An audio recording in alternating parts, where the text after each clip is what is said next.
Halo semuanya, bertemu lagi dengan saya di channel Rina Solihin.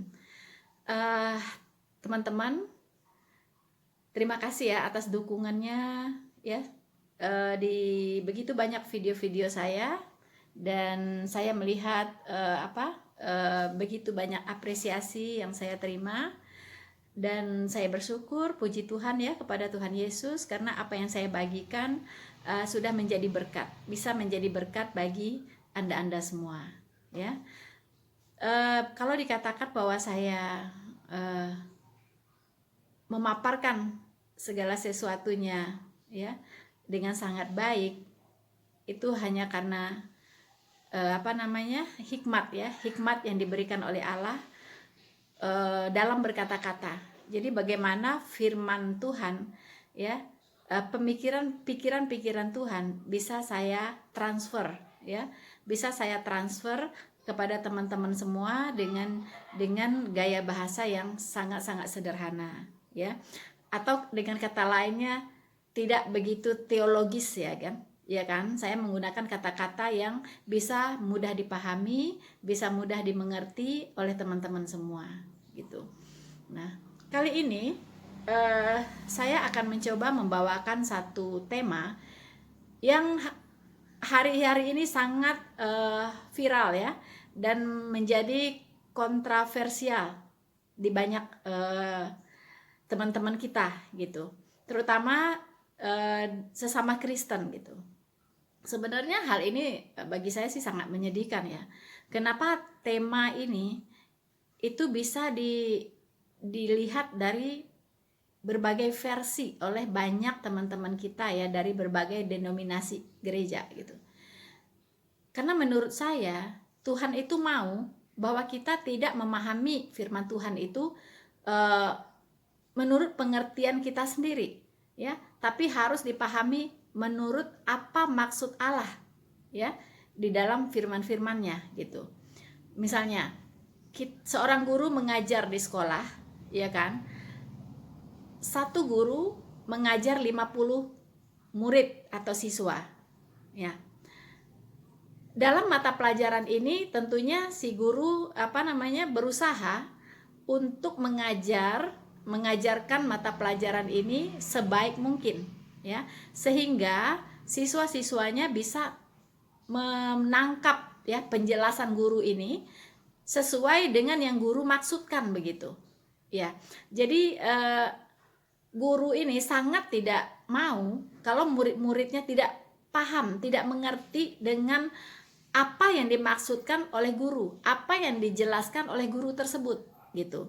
Makanya ketika tiba saatnya untuk tes atau ujian ya, soal yang diberikan kepada semua murid ya, di 50 orang murid dalam satu kelas ini cukup banyak ya. 50 murid di satu kelas ini soalnya sama. Ya, misalnya 10 soal, dari nomor 1 sampai nomor 10 itu soalnya persis sama. Ya kan?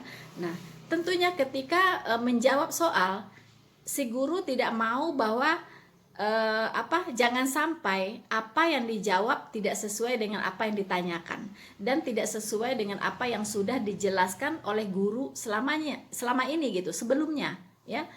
Nah, pasti guru ini ingin sekali supaya murid menjawab soal itu sesuai yang sudah diajarkan oleh si guru ini.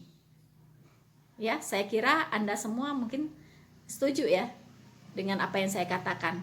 Nah, ketika soal itu dikumpulkan dan si guru memeriksa soal-soal yang soal itu dan jawaban-jawaban yang diberikan oleh semua murid ini, tentunya nilai yang diberikan kepada murid itu sangat bervariasi.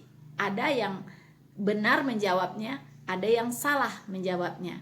Nah, yang benar menjawabnya dan diberikan nilai plus oleh si guru atau nilai 10 ya diberikan oleh si guru ketika si murid ini menjawab sesuai dengan apa yang sudah dijelaskan oleh guru sebelumnya ya, sesuai dengan materi yang sudah diajarkan oleh si guru ya. Misalnya 2 ditambah 2 sama dengan 4 ya, si murid harus menjawabnya 4, tidak boleh menjawabnya 5, menjawabnya 7, ya 2 tambah 2 jadi 9, tidak bisa gitu. Nah, pasti si guru akan menyalahkan jawaban yang tidak sesuai dengan yang diajarkan oleh guru sebelumnya. Nah, begitu juga dengan Allah, ya. Itu pemikiran saya yang sangat sederhana, ya. Saya pikir Allah ini mau, ya, firman-firman yang tertulis di dalam Alkitab, ya, itu dipahami sesuai dengan maksud Allah sendiri. Makanya dia mengingatkan bahwa jangan bersandar kepada pengertianmu sendiri, ya. Nah, kita tidak boleh bersandar dengan pengertian kita sendiri ketika kita membaca firman Tuhan di Alkitab. Nah, mengapa banyak timbul denominasi, ya, gereja semakin hari semakin banyak, semakin hari semakin banyak, ya kan? Nah, mengapa bisa seperti itu? Itu adalah karena setiap denominasi menafsirkan Alkitab sesuai dengan pengertiannya sendiri, begitu, ya, sehingga muncullah banyak denominasi. Nah, kali ini saya akan membahas satu tema yang tadi saya bilang sangat kontroversial saat ini, yaitu tentang Allah Tritunggal, ya. Saya melihat begitu bervariasi ya pendapat ini gitu ya. Ada yang tidak percaya Allah Tritunggal, ada yang percaya Allah Tritunggal, ya. Kemudian yang percaya pun pemahamannya sangat bervariasi juga, ya. Cara menjelaskannya juga sangat bervariasi gitu. Nah, kita tidak bisa mengenal Allah, ya. Kita tidak akan bisa mengenal Allah jikalau bukan Allah itu sendiri yang memperkenalkan dirinya kepada kita, ya. Karena kemampuan kita, ya, pikiran yang diberikan kepada kita itu tidak akan mampu untuk memahami begitu luar biasanya, begitu maha dahsyatnya Allah, ya. Kita tidak bisa memahami itu secara manusia gitu. Kemampuan kita sangat terbatas. Nah, makanya kita tidak bisa mengenal Allah kalau bukan Allah itu sendiri yang memperkenalkan dirinya kepada kita. Bagaimana cara Allah memperkenalkan dirinya kepada kita? Ya, apakah dengan penampakan begitu, ya, ketika kita melihat sesuatu sosok, ya, kemudian ada cahaya, apakah dengan begitu kita bisa mengenal Allah? Saya kira tidak, ya, karena iblis pun bisa menampakkan dirinya seperti itu, ya. Kita bisa mengenal Allah ketika kita membaca firman-firmannya, ya. Dia memperkenalkan dirinya kepada kita lewat firman-firmannya, ya, tidak lewat yang lain-lain. Oke, ya. Secara umum Allah bisa memperkenalkan dirinya kepada kita melalui ciptaannya, melalui alam semesta yang begitu luar biasa ini gitu, melalui cipta-ciptaannya yang luar biasa. Tapi itu wahyu umum, ya, bukan wahyu khusus, ya. Melalui wahyu umum kita hanya bisa mengenal bahwa Allah itu ada, ya, pencipta itu ada. Karena dunia yang begitu indahnya, begitu kompleksnya, dan ciptaannya seperti manusia sendiri begitu dahsyatnya, ya kan, tidak mungkin tidak ada yang menciptakan, begitu, ya. Dan penciptanya itu pasti hanya satu. Kenapa? Karena manusia yang ada di Indonesia, matanya 2, hidungnya 1, mulutnya 1, tangannya 2, kakinya 2, itu sama dengan manusia di benua manapun, ya, di benua Afrika, di benua Eropa, Amerika, itu semua sama gitu. Paling yang membedakan sedikit lah, ada variasi lah, ya, sedikit, ya. Mungkin ada hidungnya yang pesek, ya, kita hidungnya ya sedang-sedang saja gitu. Tapi di Eropa hidungnya mancung, ya kan. Itu terkadang dipengaruhi oleh cuaca setempat gitu, ya. Di Afrika orangnya kulitnya lebih hitam, ya, rambutnya keriting. Nah, kadang alam yang membentuk itu gitu, ya, alam yang membentuk itu gitu. Dan ada genetik khusus, ya, di ras-ras tertentu begitu, ya. Nah, oke lah gitu. Tapi secara khusus Allah memperkenalkan dirinya kepada kita itu tentunya lewat firman-Nya. Allah sendiri yang memperkenalkan dirinya kepada kita. Nah, Sekarang bagaimana kita tahu apakah Allah itu Tritunggal atau tunggal saja gitu? Ya, kita percaya bahwa Allah itu Esa, tapi pengertian Esa yang seperti apa gitu ya? Nah, banyak saudara-saudara saya Muslim misalnya selalu mempersoalkan bahwa Tritunggal itu bukan ajaran Kristen. Masa Allahnya 3? Jadi mereka mengertinya Tritunggal itu Allahnya 3 gitu ya. Karena ada kata tri di situ. Tapi dia membuang tunggalnya, diabaikan gitu. Tunggalnya itu diabaikan. Padahal tunggalnya itu kan 1, Esa gitu ya. Jadi 3 yang Esa gitu. Atau Tritunggal kata sederhananya gitu. Nah, apakah Allah itu Tritunggal atau tidak? Biarlah Alkitab yang menjelaskannya kepada kita. Jadi kita tidak perlu berpolemik ya sesama kita ya. Back to the Bible aja. Standing on the Bible ya. Apa kata Alkitab, itulah yang harus kita yakini. Tidak usah berpolemik ya, begini begitu dan sebagainya ya. Apalagi sesama saudara, sesama Kristen ya, kita harus mau rendah hati untuk sama-sama belajar. Saya juga masih belajar ya. Saya masih belajar juga, dan saya tidak akan pernah berhenti belajar, karena belajar itu satu keharusan ya. Karena kalau kita sudah berhenti belajar, berarti kita sudah tidak hidup lagi di dunia ini gitu ya. Nanti kita istirahatnya kalau sudah dipanggil, baru kita berhenti belajar. Nah, saya mencoba untuk menjelaskan apakah Allah itu Tritunggal atau tidak ya. Itu saya hanya berpedoman kepada Alkitab ya. Nah, biarlah Alkitab yang menjawab ini ya. Saya pun tahu Allah itu Tritunggal atau tidak itu dari Alkitab. Nah, untuk itu kita akan melihat 1 Yohanes 5 ayat 8 ya. Apa kata Alkitab ya di Yohanes 1 Yohanes 5 ayat 8 ini ya. Saya akan bacakan untuk kita semua. 1 Yohanes 5 ayat 8. Mungkin ayat 7 dulu ya. Ayat 7 dulu yang saya baca ya. Baru kemudian ke ayat 8 ya. Sebab ada 3 ya. Sebab ada 3 ya yang memberi kesaksian di dalam sorga ya. Yaitu Bapa, Firman, dan Roh Kudus. Dan ketiganya adalah 1. Saya ulangi. Sebab ada 3 ya yang memberi kesaksian di sorga, yaitu Bapa, Firman, dan Roh Kudus. Dan ketiganya adalah 1 ya. Jadi kata 3 itu memang ada tertulis di Alkitab gitu, bukan mengada-ngada gitu ya. Jadi Allah Tritunggal itu memang kalau kita cari ya secara etimologis ya, ada nggak kata Tritunggal di Alkitab? Memang tidak ada ya.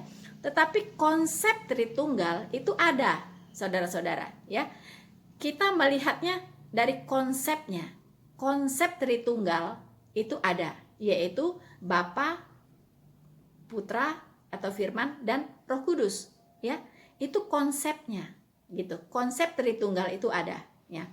Nah, lalu di ayat 8 kita lihat ya. Kita lihat di ayat 8-nya. Dan ada 3 pula yang memberi kesaksian di bumi ya, yaitu roh, air, dan darah ya. Ketiganya adalah 1. Siapa ini yang dimaksud ya? Ada 3 yang memberi kesaksian di bumi. Apa maksudnya ini ya? Yaitu roh, air, dan darah. Ketiganya adalah 1. Nah, ini saudara-saudara ya, yang dimaksud di 1 Yohanes 5 ayat 8 ini yaitu manusia. Kita ini ya, manusia ini ya. Kita manusia ini sebenarnya juga Tritunggal, saudara-saudara ya. Karena kita diciptakan oleh Allah seturut dengan gambar dan rupa Allah ya. Allah Tritunggal ya. kita diciptakan seturut gambar dan rupa Allah Tritunggal. Makanya kita terdiri dari apa? Terdiri dari roh, air, dan darah. Ya, di nas lain dikatakan bahwa kita terdiri dari tubuh, jiwa, dan roh. Ya, tubuh, roh, dan jiwa. Ya, jiwa itu adalah darah. Ya, bayangkan ketika kita meninggal, ya, berarti tubuh kita ini udah mati. Darah kita kemana? Coba ya, anak saya kebetulan dokter ya, ketika dia membedah mayat yang sudah mati, itu nggak ada darahnya. Dia nggak ketemu darahnya kemana itu, ya kan? Nah, yang mati kan tubuhnya, lalu darahnya pun lenyap gitu. Nggak usah jauh-jauh, ayam aja. Ayam kalau dipotong itu keluar darah dari lehernya kan, ya kan? Muncrat gitu ya. Tapi ketika Anda potong-potong nanti dagingnya, waktu dipotong-potong mau dimasak, itu darahnya nggak ada. Paling bekas darah aja waktu dicuci sedikit ada darahnya gitu. Lalu darahnya yang banyak di seluruh tubuhnya itu kemana? Nah, itulah jiwa. Ketika darahnya pergi, ya, itu tubuhnya pun mati, ya kan? Rohnya pun pergi juga gitu. Jadi ketiganya adalah satu. Nggak bisa tuh tubuhnya mati tapi rohnya masih ada, atau tubuhnya udah kaku tuh darahnya masih ada. Nggak bisa gitu. Atau darahnya masih ada tapi tubuhnya udah nggak bergerak, udah mati. Nggak bisa juga ya, karena tubuh, roh ya, dan air tadi itu ya, atau tubuh, roh, dan jiwa itu satu, tidak bisa terpisahkan. Nah, lalu apa yang membedakan Tritunggalnya manusia ini dengan Tritunggalnya Allah? Ya, Bapa, Firman, dan Roh Kudus. Ya, apa bedanya? Bedanya adalah yaitu di eksistensinya.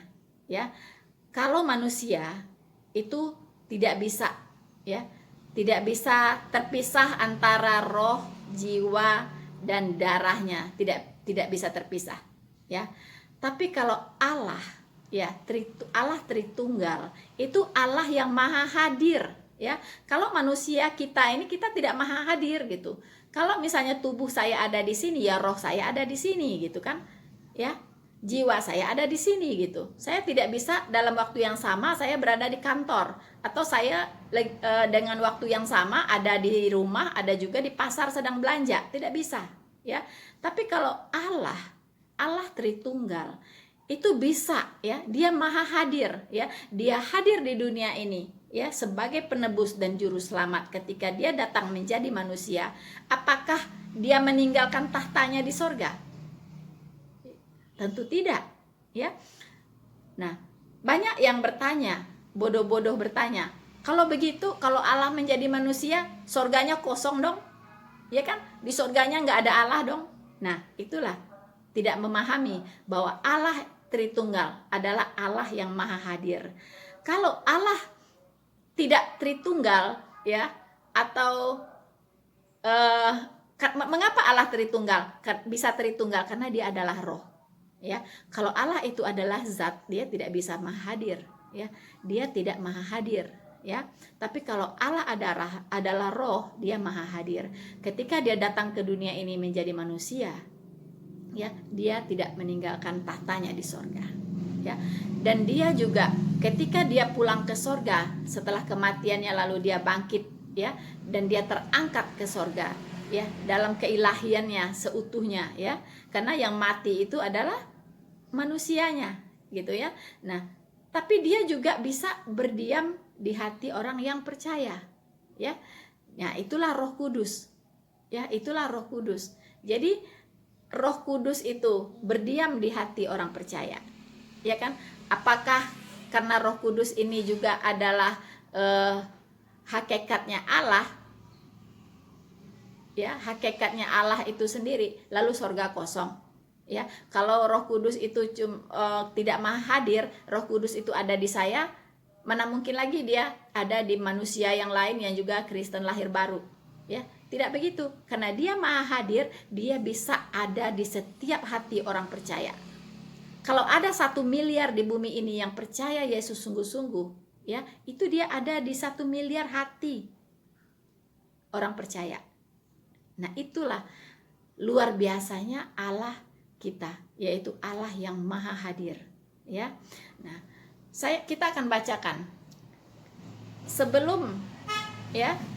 Oke, sorry.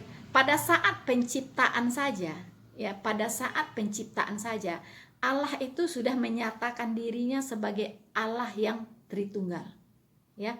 Allah yang apa? 3 pribadi, 1 hakikat, ya. Saya meyakinin itu. 3 pribadi, 1 hakikat. Mengapa 3 pribadi? Karena masing-masing pribadi Allah ini itu punya tugas masing-masing, ya. Nah, makanya Tuhan Yesus pernah berkata, ya, kalau engkau, ya,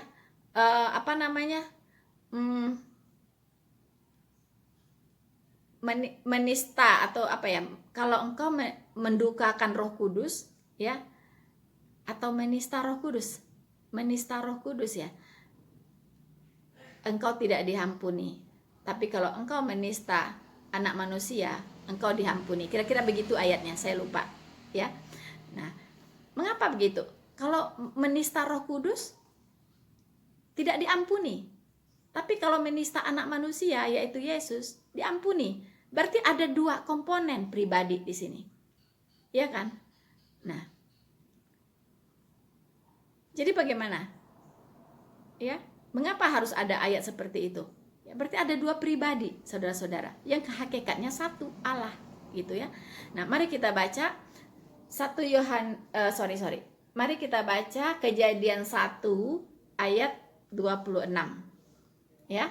Kejadian 1 ayat 26. Di sini awalnya pengenalan diri Allah, ya, bahwa dia itu adalah jamak, ya, Elohim, ya, itu jamak, ya. Kalau tunggalnya Eloah, ya, tapi karena dia jamak yaitu Elohim, ya. Nah, Kejadian 1 ayat 26 saya bacakan untuk kita semua. Berfirmanlah Allah, ya, baiklah kita, ya, garis bawahi kata kita, K-nya huruf besar, ya.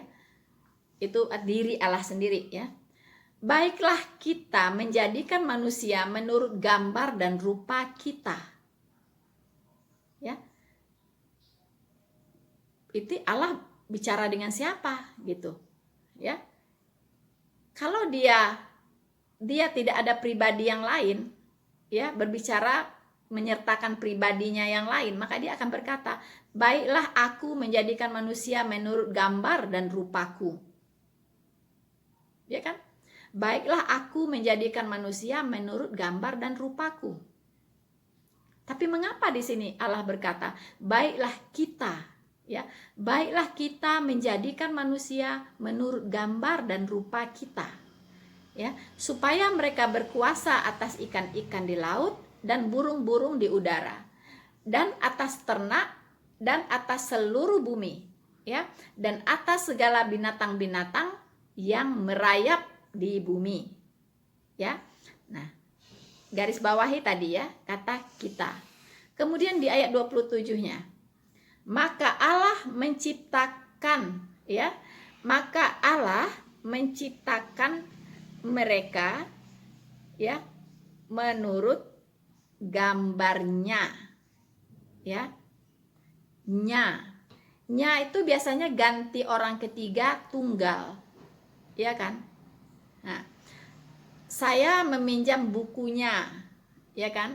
Nah, nya itu pasti satu. Kalau saya meminjam buku mereka, itu berarti kata ganti orang ketiganya jamak, lebih dari satu, ya kan? Mengapa tadi Allah di ayat 20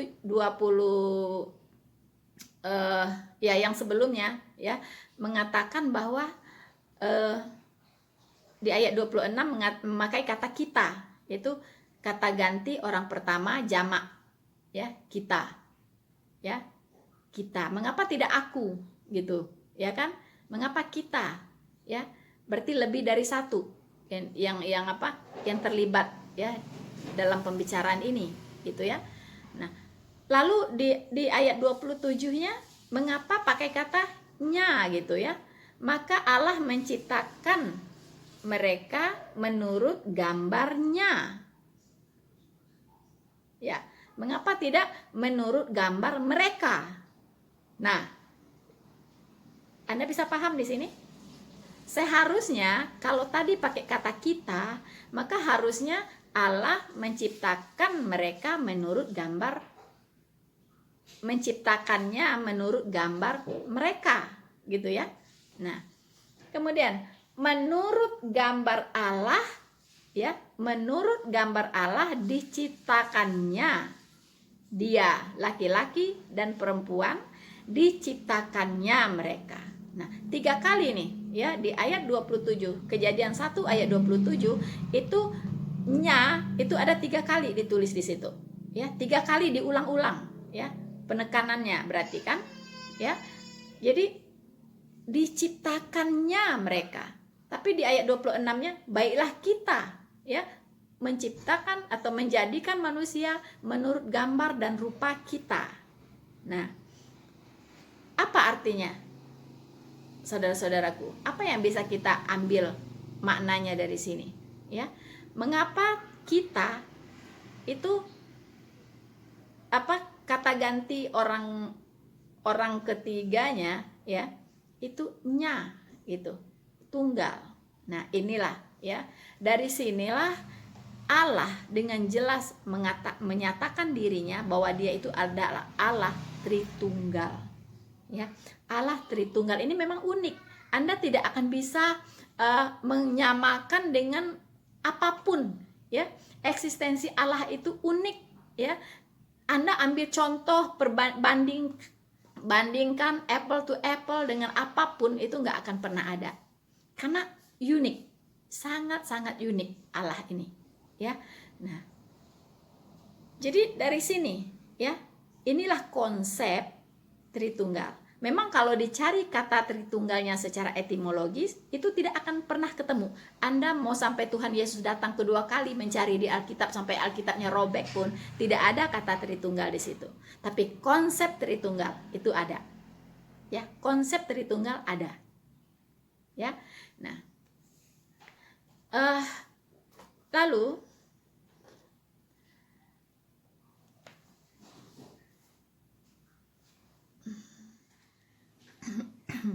saudara-saudaraku, sekarang pertanyaannya yang bisa kita pertanyakan adalah, apakah kalau begitu Allah Tritunggal itu Allahnya 3 atau bagaimana? Ya, kan ada orang yang mengatakan ada Allah Bapa, ada Allah Anak, ada Allah Roh Kudus. Ya. Tapi kalau kita cari di Alkitab itu tidak ada kata-kata seperti itu, ya. Tidak ada Allah Bapa, Allah Anak, Allah Roh Kudus. Ya, tidak ada gitu. Nah, jadi memang 3 ini ya, Bapa, Firman dan Roh Kudus ini adalah satu, Allah satu gitu, Allah yang esa gitu loh. Ya, jadi tidak bisa dipretelin menjadi Allah Bapa, Allah Anak, Allah Putra, ya, Allah Roh Kudus gitu ya, nggak bisa begitu gitu, nggak bisa seperti itu melihatnya. Ya, jadi dia 3 jadi satu kesatuan gitu, satu kesatuan. Ya, nah, seperti tadi yang sudah kita jelaskan ya, eksistensinya yang maha hadir gitu kan. Nah, lalu siapa sebenarnya Allah? Kan dikatakan Allah Jehovah ya. Kalau ada kata Tuhan huruf besar, ya kan di Alkitab kalau Tuhannya semua ditulis dengan huruf besar, Tuhan gitu, itu maksudnya adalah Allah Jehovah gitu ya. Nah, Yesus ya, nama Yesus itu artinya adalah Jehovah penyelamat. Ya, Jehovah penyelamat, Yesus gitu. Nah, jadi tidak sembarangan nama gitu. Nama Yesus itu bukan nama asal nama gitu, tapi nama yang dibawa dari sorga ya. Karena nama Bapa itu sendiri adalah Yesus gitu. Jadi kalau saya dulu ditanya, siapa nama Tuhanmu? Ya, nama Tuhan saya Yesus, nama Allah saya Yesus gitu. Nah, apakah Allah itu nama? Allah itu bukan nama. Allah itu adalah sebutan. ya, sebutan, sama dengan gubernur gitu kan. Namanya siapa? Ya namanya Ridwan Kamil misalnya begitu ya. Nah, Allah itu adalah sebutan untuk apa yang disembah gitu. Nah, namanya siapa? Namanya Yesus gitu kan. Yesus namanya gitu. Nah, tapi di agama saya yang lama, Allah Subhanahu wa taala itu nama gitu, bukan sebutan. Dulu saya ditanya waktu masih muslim, siapa nama Tuhanmu? Ya Allah Subhanahu wa taala gitu. Tapi kalau di Alkitab, Allahnya Alkitab, Allah itu bukan nama, tapi itu hanya sebutan ya. Nah, itu ya. Nah, ada nggak ayatnya di Alkitab ya bahwa betul bahwa Yesus itu adalah nama dari Allah, nama dari Bapa ya, nama dari Roh Kudus ya, namanya juga Yesus, makanya Roh Kudus itu disebut rohnya Yesus gitu, rohnya Allah gitu ya, rohnya Allah, rohnya Yesus itu sama gitu ya. Nah, kita akan bisa melihat ya, kita akan bisa melihat di Yohanes 17 ya ayat 11. Nah, ya. Apakah betul Yesus itu adalah Bapa dan Yesus itu sendiri adalah nama Bapa itu sendiri ya. Nah, kita bisa lihat di Yohanes 17 ayat 11 ya. Saya bacakan untuk kita semua ya. Ini ketika Tuhan Yesus berdoa ya. Loh, kok Tuhan berdoa? Berdoa kepada siapa? Kalau dia Tuhan, memang dia berdoa kepada dia sendiri begitu ya? Nah, ini kan banyak pertanyaan seperti itu kan? Ya. Jadi dalam posisinya sebagai manusia, ya. Jadi Tuhan Yesus itu dia punya dua, ya, punya dua sisi seperti mata uang punya dua sisi, ya. Dia 100% Allah dan dia juga 100% manusia saat dia di bumi, ya. Makanya dia juga kadang berkata-kata seperti manusia ya. Dan dia merasa seperti manusia, dia bisa lapar, dia bisa sedih, dia bisa haus gitu kan, layaknya manusia gitu. Nah, waktu dia berdoa itu layaknya manusia gitu. Dan bahkan dia mengajarkan juga gitu ya, sekaligus mengajar bagaimana cara berdoa gitu ya, memberikan contoh ya cara berdoa seperti apa. Jadi dia berdoa ini dalam posisinya sebagai manusia gitu. Nah, dia berdoa kepada Bapa, ya kan, kepada Bapa.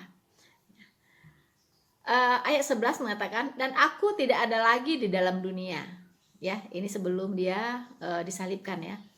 Tetapi mereka masih ada di dalam dunia, maksudnya kita murid-muridnya, orang yang percaya, ya, kita masih ada dalam dunia, tapi Tuhan Yesus tidak ada lagi di dalam dunia, ya, dia sudah pulang ke sorga, ya kan. Nah, dan aku datang kepadamu ya Bapa yang kudus, ya, peliharalah mereka dalam namamu, ya, garis bawahi, peliharalah mereka dalam namamu, ya, yaitu namamu yang telah engkau berikan kepadaku. So, siapa namanya? Ya, nama Yesus itu adalah nama Bapa yang diberikan kepada Yesus, gitu ya. Nah,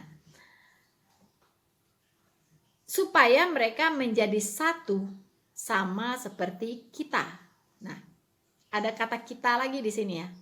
Ya kan? Ada kata kita lagi di sini. Tadi di Kejadian 1 juga ada kata kita ya. Nah, ini sebenarnya sama, ya kan? Engkau supaya mereka menjadi satu sama seperti kita, ya. Nah, jadi di sini jelas bahwa nama Bapa itu adalah Yesus, ya. Makanya ini bukan sembarang nama, ya. Jadi ada di salah satu hukum ya, di hukum Musa itu, hukum Taurat, jangan menyebut nama Allahmu dengan sembarangan, ya kan? Nah, kalau nama Allah itu adalah Yesus, betapa beratnya hukuman ya yang akan diterima ya oleh orang-orang yang melecehkan nama Yesus. Karena Yesus itu adalah nama Allah itu sendiri, nama Bapa itu sendiri, ya. Jadi betul-betul ini luar biasa ya. begitu banyak ya yang melecehkan, menghujat, menista nama Yesus. Dia tidak tahu bahwa nama Yesus adalah nama yang sangat berkuasa. Ya. Nama yang membuat semua orang bisa bertekuk lutut, ya. Semua yang hidup bisa bertekuk lutut. Itu hanya dalam nama Yesus, ya. Nama Bapa adalah Yesus. Ini udah clear ya. Nah, nama Yesus ini betul-betul turun dari sorga, dibawa oleh malaikat, ya, diberitahukan kepada Maria, ya. Di Lukas 1 bisa kita lihat, ya, ketika Tuhan Yesus lahir ke dunia ini, ya, bukan lahir, ketika Maria mau mengandung, mau diberitakan akan mengandung oleh Roh Kudus, ya, malaikat berkata, sesungguhnya engkau akan mengandung, ya kan, dan akan melahirkan seorang anak laki-laki, dan hendaklah engkau menamai dia Yesus. Ini malaikat loh, ya, yang menamai Yesus itu malaikat gitu, bukan Maria kasih nama anaknya Yesus, bukan begitu, ya kan. Ini udah dibawa pesan oleh malaikat kepada Maria, dia harus menamai anaknya ini Yesus, ya, karena Yesus itu adalah Bapa gitu, Bapa itu sendiri, Allah itu sendiri. Makanya waktu Filipus menanyakan, Tuhan, ya, engkau bicara Bapa, tunjukkanlah Bapa itu kepada kami, supaya itu pun cukup bagi kami, itu pun sudah cukup bagi kami, kata Filipus. Apa kata Tuhan Yesus? Filipus, sudah berapa lama engkau bersama-sama dengan aku, Filipus? Ya, kalau engkau melihat aku, engkau itu sudah melihat Bapa. Ya. Jadi kalau engkau sudah melihat aku, engkau itu sudah melihat Bapa. Ya berarti dia itu adalah Bapa itu sendiri gitu. Ya kan? Bapa itu sendiri. Ya. Nah, jadi murid yang mengiringin Tuhan Yesus setiap hari, ya kan, bersama-sama dengan dia pun tidak mengerti gitu. Siapa? Nggak bisa mengenal Yesus ini, ya, bahwa dia adalah Bapa itu sendiri, dia ada Allah itu sendiri. Nggak kenal muridnya. Apalagi anda kita sekarang ini, ya kan, yang sudah berapa ribu tahun, ya kan, 2000-an tahun tidak pernah melihat dia, tidak pernah bersama-sama dengan dia, ya kan. Nah, pastilah tidak akan bisa mengenal dia. Nah, yang bisa mengenal dia adalah kita yang percaya kepada dia, ya. Kemudian kita membaca firman-firmannya, ya. Bagi mereka yang di luar sana, yang tidak percaya kepada dia, tidak pernah membaca firman-Nya, tidak bisa mengenalnya gitu, ya. Ya pastilah akan bingung sendiri gitu. Ya kan? Akan bingung sendiri dan tidak akan mengerti apa-apa. Murid pun, ya, saat itu hidup bersama-sama dengan Tuhan Yesus setiap hari, makan bersama, kemana-mana bersama, itu pun masih ada yang tidak mengenal dia gitu, ya kan. Makanya itu ya, ada di Yohanes dikatakan, ya, dia datang kepada milik kepunyaannya, ya, tapi milik kepunyaannya itu tidak mengenalnya gitu ya. Tapi barang siapa yang mengenalnya, diberinya kuasa untuk menjadi anak-anak Allah. Ya, puji Tuhan ya, kita yang mengenal Yesus Kristus itu diberikan kuasa menjadi anak-anak Allah. Ya, itu ya, puji Tuhan. Nah, jadi jelas di sini ya bahwa Yesus Kristus itu adalah Allah itu sendiri, ya. Seperti dikatakan juga di Filipi 12, ya, di Filipi 2 ayat 6 sampai 7 ya, bahwa Allah mengosongkan dirinya, ya, menghampakan dirinya, ya, menjadi sama dengan manusia. Ya, menjadi sama dengan manusia, ya. Dia mengosongkan dirinya menjadi sama dengan manusia. Itulah Yesus Kristus, ya. Nah, kemudian tentang kata Esa, ya, bahwa Allah itu Esa, itu sudah tidak kita ragukan lagi. Itu ya dan amin. Allah itu Esa, ya, yes, Allah itu Esa, ya. Karena Alkitab kita sendiri mengatakannya, ya. Seperti di Ulangan 6 ayat 4 dikatakan, ya. Ini Musa, ya. Musa berkata kepada orang Israel, ya. Musa berkata kepada orang Israel, karena Israel ini sangat bebal gitu ya, ingin saja menyembah Allah-Allah asing gitu kan. Sudah Allah sendiri sudah memperlihatkan kuasa-kuasanya ya kepada mereka yang tidak kurang-kurang gitu kan, mujizat-mujizatnya, kasihnya, perlindungannya dan sebagainya, tetap saja mau bikin anak lembu emas dan menyembahnya gitu ya.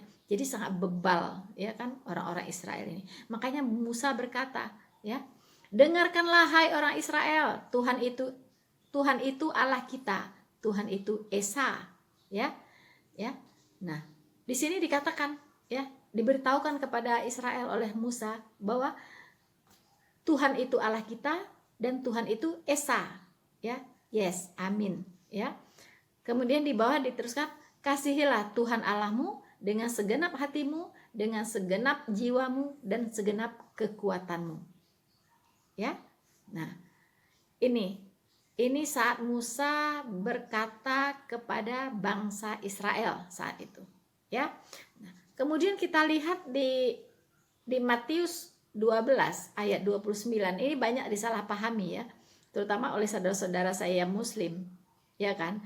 Ini dijadikan ayat senjata bagi mereka untuk menyangkal ketuhanan Yesus. Ya, ucapan ini ya mereka jadikan satu batu untuk melempar ya kekristenan ya, ketuhanan Yesus mau digagalkan lewat ayat ini ya. Nah, Yohanes 12 ayat 29 berbunyi, jawab Yesus ya, hukum yang terutama ialah, dengarlah hai orang Israel, Tuhan Allah kita, Tuhan itu Esa. Nah, ya ini disalahpahami. Seolah-olah yang berkata ini ya, ini Tuhan Yesus mengatakan kita ini termasuk Tuhan Yesus di sini. Ya, berarti dia Tuhan Yesus ini bukan Tuhan, ya. Yesus ini bukan Tuhan karena dia berkata Allah kita, berarti termasuk Allahnya Yesus gitu kan. Berarti dia bukan Allah dong, ya. Kalau dia bicara Allah kita, berarti dia bukan Allah dong, dia bukan Tuhan dong. Ya kan? Nah, ini akan dijadikan pembenaran bahwa Yesus itu bukan Tuhan. Tapi sangat disayangkan ya, teman-teman saya muslim gagal paham di sini. Karena apa? Karena Tuhan Yesus hanya menyitap ya, mengulangi apa yang dikatakan oleh Musa ya di kitab Ulangan tadi ya. Tuhan Yesus tidak mengatakan bahwa yang kata kita di situ itu tidak termasuk Tuhan Yesus. Kita di sana adalah Musa dan Israel, ya. Kita di situ adalah Musa dan bangsa Israel, karena yang bicara itu Musa. Ini dikutip oleh Tuhan Yesus, ucapan Musa dikutip oleh Tuhan Yesus, ya. Jadi di situ Tuhan Yesus sendiri tidak termasuk dalam kalimat ini, karena ini sudah diucapkan Musa di Ulangan, kitab Ulangan ribuan tahun sebelumnya, ya. Nah, percis sama ya. Jawab Yesus, hukum yang terutama ialah, dengarlah hai orang Israel, Tuhan Allah kita, Tuhan itu Esa. Jadi Tuhan yang Esa itulah hukum yang terutama di dalam Alkitab ya. Jadi tidak benar bahwa Allah yang di Alkitab itu adalah 3 ya, seperti yang dipahami oleh tetangga sebelah. No way ya, bukan gitu. Kalau ada yang mengatakan Allahnya Alkitab itu adalah 3, berarti dia gagal paham, gagal total ya, gagal total memahami Alkitab ya. Nah, ayat setelahnya sama persis ya, kasihilah Tuhan Allahmu dengan segenap hatimu dan dengan segenap jiwamu dan dengan segenap akal budimu dan dengan segenap kekuatanmu ya, sama ya kan. Jadi ini kutipan saudara-saudara ya, kutipan. Tuhan Yesus mengutip ucapan Musa di kitab Ulangan ya. Jadi bukan Allah kita di situ, kita Yesus termasuk di dalam situ, kita Allahnya Yesus juga, bukan begitu ya. Sorry ya. Kalau ada Anda yang paham begitu, yang menonton channel saya ini, Anda gagal paham. Tolong diperbaiki ya pemahamannya. Oke. Nah, kemudian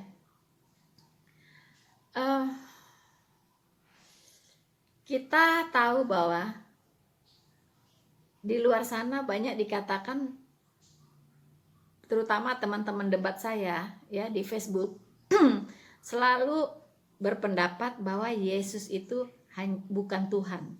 Dia hanyalah utusan, ya. Ini kita membuktikan bahwa Yesus adalah Allah, ya. Muaranya pasti ke Allah Tritunggal tadi ya. Saya jelaskan ini muaranya ke sana ya. Bahwa Yesus itu adalah Allah, ya. Nah, kita lihat nubuatan ya, nubuatan di Yesaya 63 ayat 8 sampai 9. Di sini jelas dikatakan apakah Yesus itu, juru selamat itu, penebus itu adalah utusan atau tidak. Oke. Saya bacakan untuk kita semua. Yesaya 63 ayat 8 sampai 9. Ini saya khususkan untuk teman-teman saya yang muslim ya, agar clear bahwa Yesus Kristus itu adalah Tuhan. Dia bukan utusan ya, dan tidak ada kata tidak ada utusan layaknya nabi yang diutus oleh Allah, rasul diutus oleh Tuhan gitu, bukan begitu ya. Nah, ini ayat ini akan menguatkan bahwa Yesus bukan utusan ya. Ayat 8. Bukankah ia berfirman ya, sungguh merekalah umatku, anak-anak yang tidak akan berlaku curang ya. Maka ianya huruf besar ya, berarti di sini juru selamat itu ya. Ia menjadi juru selamat, itu Allah ya, Allah ya, ia itu Allah. Maka ia menjadi juru selamat mereka dalam segala kesesakan mereka, bukan seorang duta atau utusan ya, garis bawahi ya, bahwa juru selamat itu bukan seorang duta atau utusan, melainkan ia sendirilah yang menyelamatkan mereka. Berarti dia adalah Allah sendiri ya. Juru selamat itu adalah Allah sendiri ya, yang menyelamatkan umatnya. Jadi dia bukan utusan, dia bukan duta ya. Tolong digaris bawahi ya. Dialah yang menebus mereka dalam kasihnya dan belas kasihnya. Ia mengangkat dan menggendong mereka selama zaman dahulu kala. So, jelas saudara-saudara bahwa juru selamat itu, penebus itu, yaitu Yesus Kristus adalah Allah itu sendiri. Jadi dia bukan utusan ya, karena dirinya pribadi Allah sendiri. Makanya tadi disebut 3 pribadi 1 hakikat ya, yaitu pribadi Allah itu sendiri, yaitu Yesus Kristus ya. Nah, dialah yang datang ke dunia ini menjadi manusia, dan dia hakikatnya adalah Allah itu sendiri ya. Jadi ada yang bingung dengan apa maksudnya 3 pribadi 1 hakikat ya. Ini menjelaskannya di sini ya, bahwa utusan penebus itu ya, itu adalah Allah itu sendiri yang menjadi manusia yang bernama Yesus. Oke, sampai di sini. Nah, tapi sayangnya ya, banyak yang tidak menerima dia ya. Tetapi mereka memberontak dan mendukakan Roh Kudus. Nah, ya. Jadi di sini ada Allah, ada juru selamat dan penebus, dan ada Roh Kudus ya. Pribadi apa lagi gini ya? Pribadi yang mana lagi nih Roh Kudus ini ya? Nah, tetapi mereka memberontak dan mendukakan Roh Kudusnya, maka ia berubah menjadi musuh mereka, dan ia sendiri berperang melawan mereka ya. Jadi kalau kita menolak juru selamat, menolak penebus, yaitu Yesus Kristus adalah Allah sendiri yang datang menjadi manusia, itu mendukakan Roh Kudus ya. Terlihat di sini ada 3 pribadi ya kan, ada 3 pribadi, Allah, penebus juru selamat adalah Tuhan Yesus, dan Roh Kudus. So, saudara-saudara, coba kita renungkan ya, kita renungkan baik-baik apa yang saya sampaikan di sini ya kan.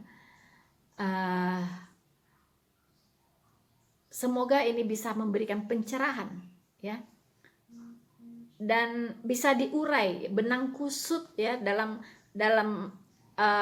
apa namanya, ya, tentang Allah Tritunggal ini bisa terurai, pelan-pelan bisa terurai. Kita bisa melihat dengan kacamata yang jernih, dengan penuh kerendahan hati, bagaimana Alkitab menjelaskan tentang Allah Tritunggal ini dengan 3 pribadi, 1 hakikat. Ya, kita hanya ikut apa kata Alkitab. Ya, kita tidak perlu mempertahankan pengertian kita sendiri. Ya, kalau memang itu ternyata tidak sesuai dengan kebenaran Alkitab, kita harus dengan rendah hati meninggalkan pemahaman kita itu, gitu, ya. Nah, saya juga tidak berkata bahwa pemahaman saya ini adalah paling benar. Silahkan diuji, silahkan Anda renungkan, Anda uji lagi, ya, karena Alkitab juga menyuruh kita, meminta kita ujilah segala sesuatu dan peganglah yang baik, ya kan. Jadi pengajaran apapun yang kita terima harus kita uji lagi, gitu, kebenarannya, ya kan. Nah, kita berdoa kepada Tuhan semoga Roh Kudus ini memberikan kita pencerahan, ya, memberikan kita hikmat dan pengertian, supaya kita bisa mengerti, memahami firman Tuhan itu sesuai dengan yang dimaksudkan oleh Tuhan, bukan menurut pengertian kita sendiri, begitu, ya. Nah, kita tidak bersandar pada pengertian kita sendiri, gitu. Oke, sebelum saya akhiri, ya, video saya kali ini, saya akan menutupnya dengan 1 ayat, yaitu di Roma 9 ayat 5, ya, untuk lebih memantapkan lagi, ya, siapa itu sebenarnya Yesus Sang Mesias, ya.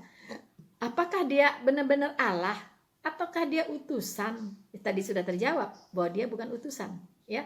Dia adalah Allah itu sendiri. Sekarang dikuatkan lagi oleh Roma 9 ayat 5. Kita tahu kitab Roma, ya, itu ditulis oleh Rasul Paulus, ya. Ya. Dan makanya banyak yang mengatakan bahwa Allah Tritunggal itu ciptaan Paulus. No, ya. Rasul Paulus mengajarkan apa yang diajarkan oleh Tuhan Yesus, apa yang diajarkan oleh Alkitab. Ya, karena dia adalah rasul, ya, dia pun menuliskan setiap kata di dalam surat-suratnya itu berdasarkan tuntunan dari Roh Kudus, ya, berdasarkan ilham dari Roh Kudus. Jadi semua tulisan Rasul Paulus adalah firman Allah, adalah firman Tuhan, bukan ngarang bebas, bukan, ya, bukan, ya. Jadi semua pengajaran Rasul Paulus itu adalah berdasarkan pengajaran dari rasul-rasul dan Tuhan Yesus yang sudah ada sebelumnya. Dia hanya meneruskan, gitu, ya. Dan tidak ada ajaran Rasul Paulus yang bertentangan dengan ajaran rasul-rasul yang lain, dengan ajaran Tuhan Yesus atau dengan perjanjian lama. Tidak ada yang bertentangan, gitu, ya. Kalau misalnya ajaran Rasul Paulus bertentangan, ya marah bukan Anda sekarang ini. Rasul-rasul dulu tuh udah marahin dia. Kenapa? Karena Rasul Paulus melayani itu bersama-sama dengan murid-murid yang lain, gitu. Jadi dia tidak berjalan sendiri, gitu. Kalau udah memang salah pasti ditegur duluan. Tapi kan itu enggak, gitu, ya. Rasul-rasul tidak ada yang protes tuh kepada Rasul Paulus, nggak ada yang protes. Kamu kok mengajarkan seperti itu? Tuhan Yesus nggak mengajarkan begitu loh, begini loh, gitu. Enggak kan? Nah, berarti apa yang diajarkan oleh Rasul Paulus itu juga pengajaran dari rasul-rasul yang lain, gitu, yang diilhamkan kepada mereka bersama-sama, gitu loh, ya. Nah, ini Roma, ya, Roma 9 ayat 5. Saya bacakan untuk Anda semua. Mereka adalah keturunan bapak-bapak leluhur yang menurunkan Mesias. Ingat, Mesias yaitu juru selamat, ya. Dalam keadaannya sebagai manusia, nyanya huruf besar. Berarti Mesias ini adalah Allah, ya. Sebagai manusia yang ada di atas segala sesuatu. Ia adalah Allah. Jadi Mesias ini adalah Allah. Mesias itu adalah Tuhan Yesus dan Tuhan Yesus itu adalah Allah, begitu, ya. Ia adalah Allah yang harus dipuji sampai selama-lamanya. Amin. So, jadi Mesias, Sang Juru Selamat itu, penebus itu adalah Allah yang harus dipuji untuk selama-lamanya. Ya, kalau Anda masih menghujat dia, ya, dan menghina dia, menista dia, Anda sudah tahu hukuman apa yang akan diterima ketika Anda berdiri di hadapan pengadilannya kelak. So, itu pesan dari saya, dan saya harapkan apa yang saya jelaskan kali ini bisa menjadi satu bahan pemikiran, bahan perenungan, ya. Silahkan diuji apakah yang saya sampaikan ini benar adanya, ataukah kalau ada kesalahan silahkan di feedback ke saya salahnya di mana, dan saya akan belajar lagi, ya.